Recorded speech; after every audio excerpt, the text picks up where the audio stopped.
Hola amigos y amigas, bienvenidos a nuestro programa Cayetanamente, un programa donde podemos conversar sobre diferentes temas de salud mental. Les habla Dani Araujo, docente de la Universidad Peruana Cayetano Heredia, y hoy voy a tener el agrado de conversar con ustedes sobre un tema que va convirtiéndose en un problema cada vez más profundo. Está relacionado con el Internet. Todos tenemos la oportunidad de conectarnos al Internet por diferentes actividades. Pero ¿qué es lo que pasa cuando esto se convierte en un problema? Y depende del comportamiento, depende de una acción y hasta convertirlo en una adicción. Para poder hablar sobre las adicciones al Internet, tenemos como invitado al doctor Juan Carlos Lengua Sánchez, quien es médico psiquiatra, especialista en terapia familiar y docente de nuestra Universidad Peruana Cayetano Heredia, a quien ya le damos la bienvenida. Doctor Lengua, muchísimo gusto tenerlo aquí en el programa, sobre todo para hablar de esta problemática que, como decía, cada vez se hace más compleja. La adicción al Internet. ¿Cómo debemos entenderla? Bueno, antes que nada agradecer la invitación de poder compartir este momento para hablar de una situación que cada vez está preocupando más porque se ve frecuentemente en la consulta, ¿no? Sí, cada vez se ve que efectivamente los chicos pasan más tiempo al Internet. A veces ya no pueden controlarlo. Los mismos padres tienen dificultades y ya comienza a interferir en el rendimiento escolar, en la sociabilización, porque muchos de estos chicos, sobre todo los adolescentes, rompen con su entorno y se aíslan y comienzan a sumergirse en este mundo virtual. En algún momento se hablaba un uso problemático, ¿no? Porque sí, traía dificultades. Pero hoy hablamos de una condición mucho más grave, ¿se puede decir? Sí, es cada vez, ya tiene una característica clínica. Ya hay autores que lo señalan como un cuadro clínico con todos sus componentes adictivos. Probablemente el ICD-11, la 11ª revisión de trastornos mentales de la Organización Mundial de la Salud, lo va a considerar como una patología por la enorme perturbación que esto ocurre. Pero un poquito quisiera explicar cómo es que se da y en el contexto en que esto se presenta, ¿no? Los sociólogos señalan que nosotros vivimos actualmente en la época de lo que ellos denominan la generación Z. ¿Qué es la generación Z? La generación Z, ellos lo mencionan, los nacidos después del año 2000, que es los que vienen después de la generación del milenio, los antes, ¿no? Para la generación del milenio, lo importante para el desarrollo personal era el desarrollo académico, profesional. Terminar una carrera, una maestría, expectativas más personales y profesionales. Exacto. Pero para la generación Z son otros parámetros. Porque para la generación Z más importante es el conocimiento de la tecnología. Y tienen ejemplo de muchos personajes que incluso son pudientes, millonarios, que no han terminado una carrera. Sin embargo, con el uso de la tecnología se han puesto influencers. Exacto. Y hay varios ejemplos, ¿no?, de personas así. Entonces, para ellos es más importante conocer el mundo virtual. Y por eso que no sorprende que ellos fácilmente se ubiquen. No es lo que llaman los nativos digitales. Así es. Los nativos digitales. Entonces, esta generación Z se desarrolla en un mundo que es la virtualidad. Para ellos su entorno social es el mundo virtual. Por eso que hablamos que tienen sus ciberamigos, ciberenamorada, y donde se rompen fronteras porque pueden ser de varios países. Entonces, porque hay una desconexión con el contexto presente. Exacto. Y ocurre con frecuencia que, por ejemplo, adolescentes rompen con sus amigos, se aíslan, están más en la casa, pasan horas frente al Internet, tienen sus amistades y rompen sus amistades virtuales y rompen con sus amistades. Y eso afecta bastante el desarrollo del adolescente, lo hace más solitario. Lo hace más solitario y al hacerlo solitario también lo hace más vulnerable. Este mundo imaginario que ellos se forman tiene un compromiso emocional para ellos también, ¿no? ¿Cómo repercute en la persona? Enormemente, porque lo toman como parte de la realidad, ¿no? Hay una serie de mitos en relación al manejo de la información a través del Internet, ¿no? Uno de ellos, por ejemplo, que lo toman como que lo que está, información que está en Internet es la realidad. Y no se percatan de que pueden ser algo construido, ¿no? Lamentablemente uno ve, por ejemplo, cómo muchos jóvenes, cuando buscan información sobre la sexualidad, acuden a la pornografía. Y la pornografía le da una imagen distorsionada de lo que es la sexualidad. Eso no lo es algo artificial. Lo otro es que piensan que cuanto mayor información es mejor. Y hay información chatarra. No discriminan entre lo que viene a ser a una evidencia, ¿no?, de conocimientos, a lo que viene a ser de repente una información aleatoria, ¿no? No, claro. Por ejemplo, en el Internet uno puede encontrar información que hasta es dañina, ¿no? Hay páginas que aconsejan a las chicas cómo tener una anorexia, ¿no? Cómo dejar de comer, esconder los alimentos. Hay otras páginas que incluso hay hasta un manual para suicidarse, etcétera. Hay una serie de información que de alto riesgo para las personas, ¿no?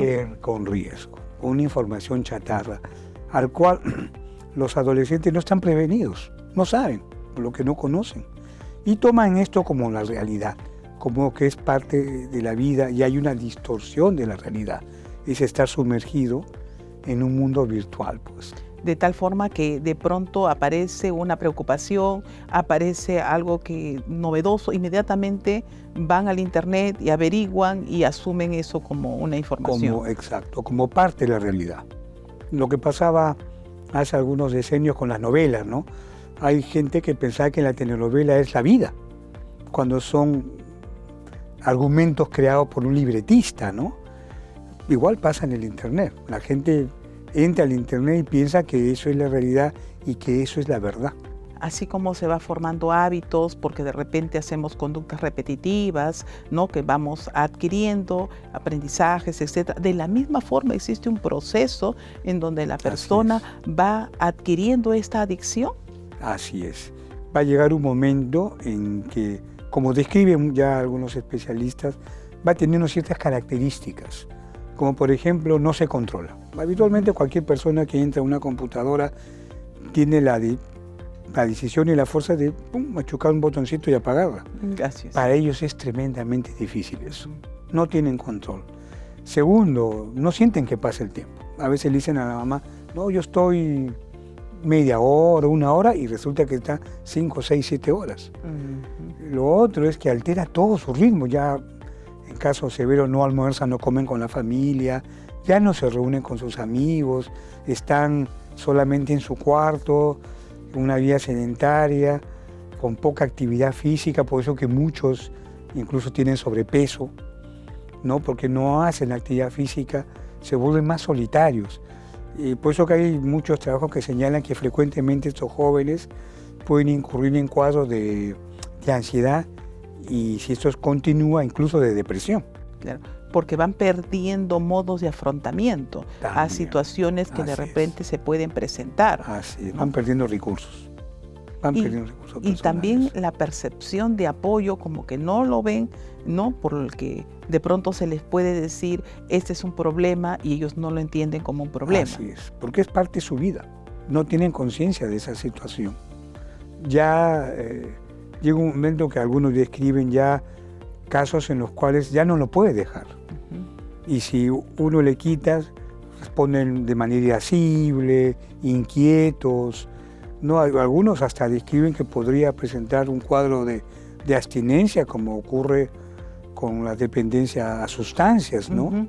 ¿En algún momento se comparó que la adicción al Internet debería tener las mismas características de la adicción a sustancias como para llamarlo adicción? Claro, hay algunos que ya hablan la adicción en la que no hay sustancias. Las no convencionales en esa línea. No hay, o sea, no hay consumo, hay más bien algo muy parecido a una ludopatía, donde hay una adicción sin sustancias, ¿no? Y donde la persona afecta completamente su desempeño diario. ¿En qué medida la persona se puede dar cuenta que requiere un cambio, ¿no? ¿Qué situaciones de pronto podrían ser alerta como para decir, esta persona todavía está en una fase donde puede reinvertir esta situación? Una parte en el caso de los jóvenes, sobre todo los adolescentes, es que rompen con todo su entorno. Sus amistades, la enamorada, el deporte, lo que les gustaba, la música, rompen con ellos, ya es un signo de alarma. Claro. El otro es el bajo rendimiento escolar. El bajo rendimiento es el otro también. El tercero es la enorme cantidad de tiempo que pasan. Claro. ¿No? 8, 10, 12 horas, podrían incluso casos que se amanecen, ¿no? Sobre todo cuando hay familias en las cuales les ponen una computadora incluso en el dormitorio. Los papás no saben a qué hora se acuesta inclusive. Y tampoco qué actividades se está realizando. Exacto. O qué programas se está viendo. ¿No? O hábitos de cuidado personal y por todo ejemplo, ello que podría estar vinculándose, ¿no? Hay una situación que de repente puede ser bastante significativa, donde esta persona va cada vez más distanciándose socialmente y el nivel de empatía se reduce, ¿no? El compromiso con los demás se va reduciendo. ¿Cuán grave es esto? Porque esto es un indicador para otros trastornos. Por supuesto, como decía, se aísla, se retrae, ya no almuerza con la familia, ya no está en contacto con la familia, se aísla. Entonces esto trae problemas de tipo emocional, porque cuando uno está frente a una pantalla más de 2, 3 horas, se torna ansioso. Y si se prolonga esto, la ansiedad cuando se hace crónica, lleva a la depresión. Claro. Lo que significa que ya va a alterar, por ejemplo, su apetito, su cuidado personal, ¿no? Va sumergiéndose en este mundo que lo va invadiendo, ¿no? Y no tiene ya el desarrollo de un joven, porque ni siquiera tiene proyectos para el futuro, perspectivas, ¿no? Expectativas personales, expectativas personales. Metas, ¿no? ¿Y en qué medida esto también se va comprometiendo en la situación de los demás? Por ejemplo, el interesarse por otras personas, el de repente preocuparse por lo que le pasa al resto, ¿no? Como parece que esto también va influenciando en Se aísla completamente.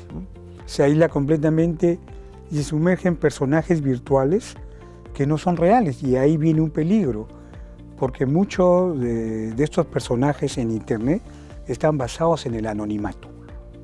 O sea, uno puede falsear una personalidad, una foto, una descripción distinta, aparentar una edad, y en realidad puede ser un homosexual adulto, puede ser un pedófilo que aparenta tener menor edad, lo cual significa un riesgo, porque se exponen, ¿no? No están prevenidos para esta situación.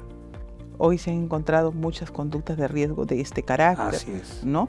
E incluso se ha visto que las personas pueden llegar a sufrir con este vínculo virtual que están teniendo, ¿no? Entonces sus estados anímicos están basados en esta realidad. Sí. Ha habido casos ahí en la consulta que, por ejemplo, un escolar, un adolescente, quedó en encontrar a su enamorada virtual, a su ciberenamorada, en un parque. Felizmente él quedó observando y después se dio cuenta que era un homosexual adulto. O sea, no era lo que la imagen estaba. Lo que la imagen, y lógicamente esto lo desconcertó nuevamente, llegó a la consulta en crisis porque era una relación que había establecido con algo que se dio cuenta en ese momento que no era real. Un vínculo afectivo que estaba enriqueciendo su bienestar y de pronto es como una decepción. Una decepción y bueno, felizmente se percató del peligro al cual estaba expuesto, ¿no? Muchas veces la dinámica familiar está vinculado por la preocupación de cada miembro de la familia, ¿no? Se ha perdido la cohesión, se ha perdido la comunicación, incluso lo que puede estar sucediéndole al padre, al hermano, ¿no? Es como hacerse una isla frente en el grupo familiar. Se aísla, ¿no? Pero sobre todo, lo que ocurre muchas veces, los padres no están muy atentos. Cuando su hijo está frente a una pantalla, ¿qué está viendo? No se indaga, o sea, cuando entra, por ejemplo, a los videojuegos, no se percata qué videojuego es y piensa que si es un videojuego, entonces debe ser para menores. Y no es así, porque la mayoría de videojuegos están hechos para adultos. Entonces los papás se confían y de repente su hijo está entrando a un videojuego donde hay violencia, donde hay sexo, juegos muy... que inducen a la violencia. Un fuerte estrés, que no están de acuerdo a su edad y los papás no se percatan, porque no indagan qué es lo que está viendo. Y ese es un problema, porque los papás muchas veces desconocen lo que sus hijos están haciendo. Qué importante esta situación, porque de pronto los padres pueden asumir que está jugando, se está divirtiendo, o de pronto se escucha que está riéndose, ¿no? Y ve, bueno, la está pasando bien, ¿no? Así es. Pero ¿en base a qué información? Exacto. Así es. No, una mamá me decía que su hijo está muy agresivo, muy irritable, muy ansioso, sobre todo después que sale de la pantalla. Y cuando la mamá se comienza a percatar, pues estaba en un videojuego muy violento, que en realidad era para adultos, pero él había ingresado ahí y eso lo vivía de una manera muy intensa que ya lo había comenzado a perturbar emocionalmente. En algunos casos se ha visto que es como que sensibiliza a la persona de tal manera que puede empezar con un video de repente sencillo, con poca agresión, después empiezan con imágenes un poco más agresivas, como que va teniendo tolerancia a estas imágenes agresivas, ¿no? Sobre todo que aprende que para resolver los conflictos la alternativa es la violencia. Ve la violencia, no son personajes que ve y que resuelven todos utilizando la agresividad y la violencia. Entonces va a pensar, va a creer que es la forma de resolver los problemas y no, por ejemplo, negociando o concertando, ¿no? A través de la violencia, ¿no? Un poco para entender por qué muchos de estos chicos pueden ser violentos también. ¿Y en qué medida, por ejemplo, cuando la persona comienza a tener este tipo de espontaneidad, entre comillas, ¿no? Esa impulsividad, puede asociarse con conductas de riesgo, ¿no? Y entonces se hace un poco más difícil, ¿no? Claro, por supuesto, ¿no? Puede incurrir en conductas agresivas. No puede incurrir en conductas agresivas y puede exponerse a situaciones porque hay cosas en cuales incluso le incentivan el consumo de sustancias, a relacionarse con otros chicos con problemas, ¿no? Y sin darse cuenta va ingresando a un mundo donde hay un riesgo permanente. Esto último que usted señala se escucha mucho, ¿no? En el sentido de decir, tengo una amiga que tiene un problema parecido, tengo un amigo que también le pasó una... O sea, están relacionando con sus padres, pero con problemas y como que están normalizando estos problemas, ¿no? Así es. Muchos chicos piensan de que eso es normal. Me decía un joven, pero sí, doctor, todos están así. Todos entran a la computadora, todos juegan, todos ven pornografía, lo asumen como si fuera parte de la vida y no entienden que hay varios jóvenes que no es así, que se dedican a sus amigos, practican un deporte, se relacionan como cualquier joven, como cualquier adolescente normal.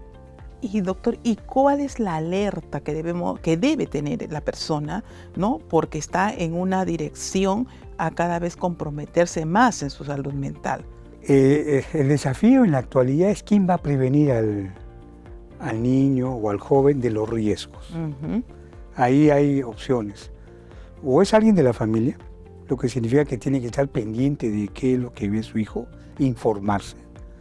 O es los profesores, lo que significaría que sería interesante capacitar a los profesores sobre lo que es la virtualidad, para que ellos prevengan a los alumnos los riesgos que hay. Ahí estamos en desventaja porque los jóvenes conocen más que los adultos. Ellos son, como dicen los autores, nativos virtuales. A uno que nos consideran inmigrantes virtuales, no desconocemos completamente y ahí hay un riesgo. Los papás tienen que interesarse qué es lo que su hijo ve a través de una pantalla, a través del internet. ¿Qué juegos está usando? ¿Con quiénes se está conectando? Para poder orientarlo y controlarlo y propiciar otras actividades, propiciar el deporte, de repente el arte, la música, donde puede tener satisfacción también, más saludable. Esto quiere decir que el compromiso no solamente está de parte de la persona, ¿no?, que está con este tipo de comportamientos, sino también de las personas que pueden estar vigilantes de esta situación. Efectivamente. ¿Qué recomendaciones finalmente daría, doctor, en relación a la misma persona que va poco a poco ingresando a ello sin de repente darse cuenta que esto no va a ser funcional para su vida? Yo creo que es importante para el escolar darse cuenta de que hay otras áreas donde puede obtener una emoción saludable, ¿no? El deporte, por ejemplo, puede proporcionar tantas satisfacciones más que una pantalla de internet. Las amistades es también algo que no lo debe perder, ¿no? Lamentablemente muchos de estos chicos se sumergen cuando la familia está en crisis, por ejemplo, ¿no? Se sumergen cuando hay problemas en la escuela, etcétera. Entonces ahí son captados, ¿no? Entonces es estar alertas a los riesgos que significa estar mucho tiempo en una pantalla. ¿Y cuándo ya necesita este tratamiento psiquiátrico? ¿Cuándo? Sí. Cuando hay las características de una adicción, como lo describen algunos autores, ¿no? No se puede controlar, no siente que el tiempo pasa, ha alterado todo su ritmo de vida, se aísla o comienza a presentar cuadros como una ansiedad o una depresión. Entonces es como hacer una regulación. En ese momento tiene que hacerse una intervención profesional. Muchísimas gracias, doctor. Gracias a ustedes por la invitación. Cada vez hay más personas y seguramente que estas recomendaciones van a ser muy importantes para que acudan a pedir un apoyo. Así es. ¿Sí? Muchas gracias. Hemos tenido la oportunidad de ver cómo este compromiso con el Internet se convierte en un problema grave de salud mental con el doctor Juan Carlos Lengua Sánchez, quien desde ya nos ha brindado la información. Muchas gracias. Continúenos viendo en nuestro canal digital cayetano.plus y escucharnos en Spotify.